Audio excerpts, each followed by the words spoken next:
guys, it's Jessica from Delicious Obsessions, and today I'm going to teach you how to make Tigernut milk. Tigernut milk has become my non-dairy milk of choice recently. I just discovered it a couple of months ago, and while I still love my coconut milk, and I will drink some cashew milk and almond milk from time to time, I was getting really bored with those and I just wanted something different. So I discovered Tigernut milk and I started making it at home, and it is absolutely delicious, and I can use it any way that I would any other non-dairy milk. So I'm excited to show you how to make it today. So some of you may be watching this and thinking, what the heck are tiger nuts? I've never even heard of those before. Well, tiger nuts are not actually nuts. They are a tuber or a small root vegetable. And I actually did a video on tiger nuts a couple of weeks ago.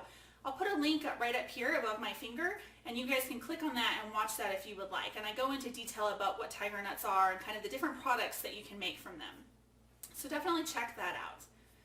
So tiger nuts, they're not actually nuts. So they're the small root vegetable, and they are the #1 source of resistant starch. If you haven't heard of resistant starch is starch that resists the digestive process when we eat it. So what happens is it goes through and into our guts and becomes food for our good bacteria down there. You may have heard the term prebiotic before. Well, resistant starch is a prebiotic. That means that it's food for our probiotics. So we definitely want to have some resistant starch in our diet in order to feed our good probiotic bacteria in our guts. If you've been following me for any amount of time, you know that I am an advocate of strong gut health and improving your gut health overall, and the resistant starch from tiger nuts are a great way to help do that.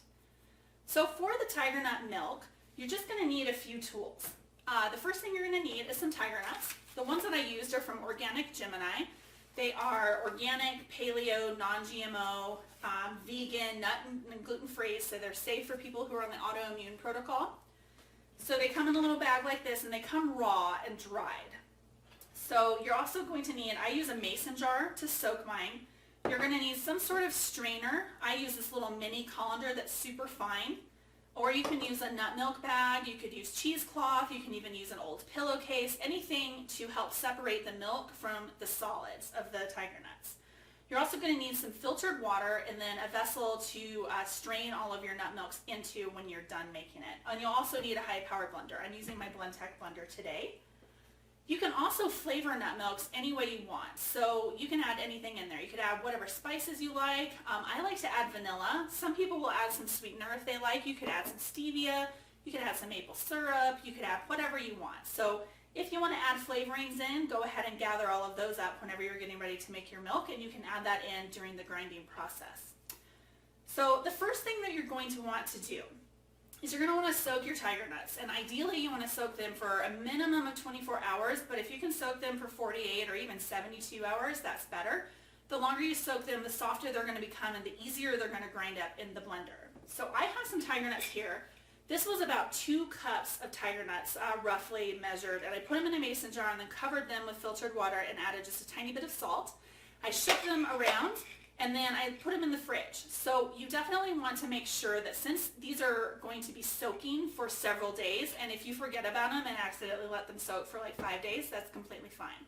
But you want to store them in the fridge when they're soaking. Otherwise, especially if your house is warm, they're going to start to ferment and it's just going to not taste very good. So you're going to place your tiger nuts however much you want to do. I just did 2 cups for this demonstration, so you could do however much you want. Put it in a jar or in a bowl with a lid or whatever. Then you're going to fill it with the filtered water enough to cover everything and make sure there's a little bit extra. So I had about 2 cups of tiger nuts in here. You can see that they've expanded, and then I filled the rest of the mason jar. This is a quart mason jar with water and a little bit of sea salt. Stuck them in my fridge for 2 days and just let them work their magic. So once they're soaked, you want to strain off the soaking water and then rinse them really good.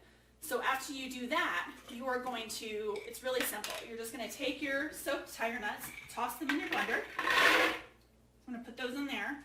And then you're going to add some water. Now, how much water you add is kind of dependent on how thick or how thin you want your milk. So I am going to start with about, I have 2 cups here in my measuring cup, and I'm going to start with maybe about a cup of water.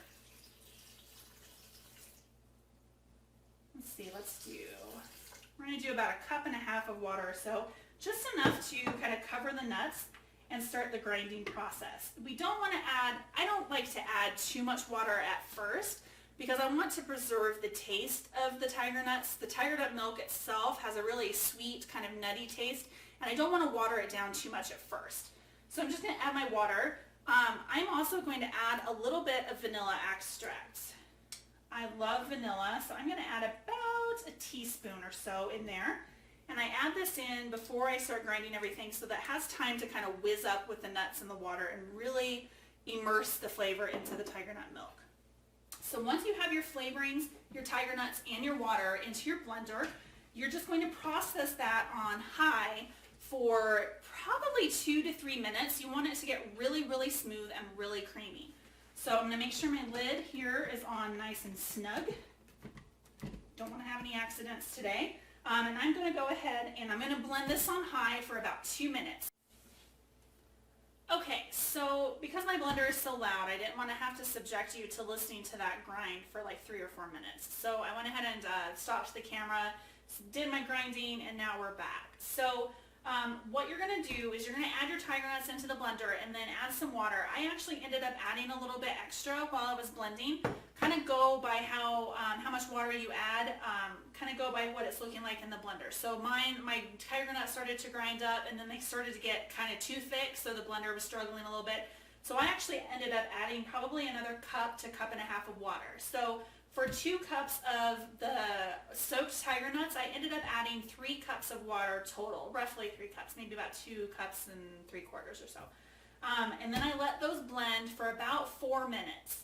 So the finished product you'll see is this really, really pretty creamy colored kind of a puree. It's going to be a little bit thick. Like I said, I like to add less water during the grinding process because I can always water it down a little bit later, but I don't want to add too much water up front because then you lose a lot of the flavor. So once you have that ground, you're going to want to just separate the milk from the solids. And so I like to use my little fine mesh strainer, but like I said, you could use a nut milk bag, you could use any kind of strainer that you like. So you're going to just pour your nut milk through your strainer,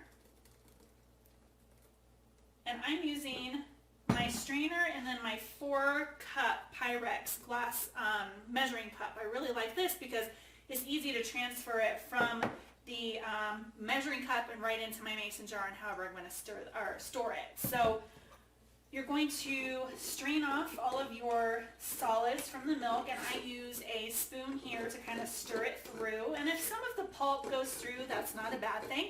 That's just more of that wonderful prebiotics that you can use to feed your good little bacteria in your gut. So you're just going to continue to kind of stir that through. If you're using a nut milk bag, it's a lot easier because you can just get in there and you can start squeezing it out.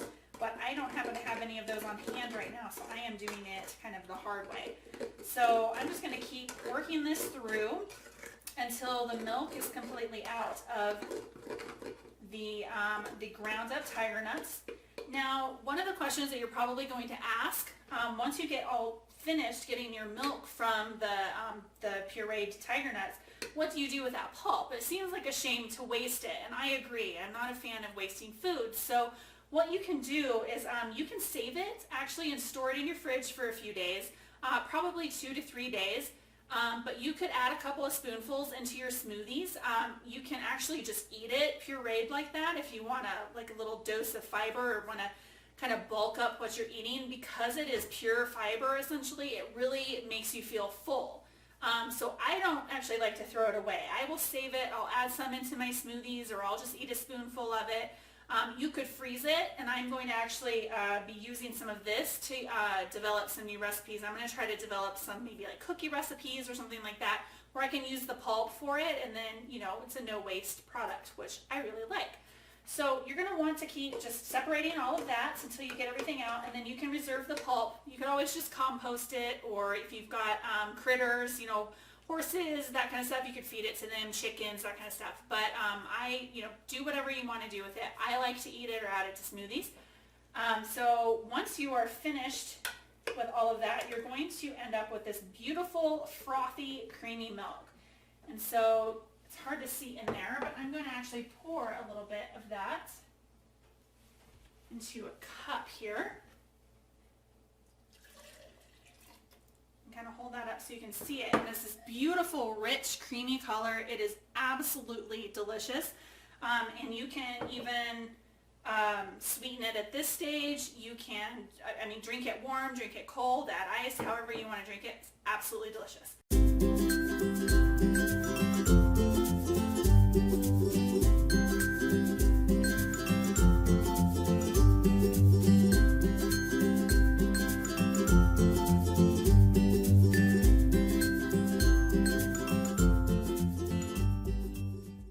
Once you're finished straining off all of your milk, you can just store it in a glass jar in the fridge.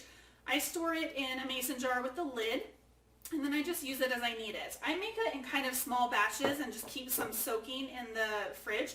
Since you do have to let the nuts soak for a couple of days, you definitely want to kind of plan ahead whenever you need it. So you could keep a little rotation, make your batch, start a new batch to soak, so that by the time you run out, 2 or 3 or 4 days, you have tiger nuts that are soaked and ready to go for your new batch. So this will keep in the fridge for 3 to 4 days is probably good, and you can use it any way that you would normally use a non-dairy milk, and it tastes wonderful. I'd love to hear if you have made tiger nut milk, if you've ever had tiger nut milk, and what you think about it.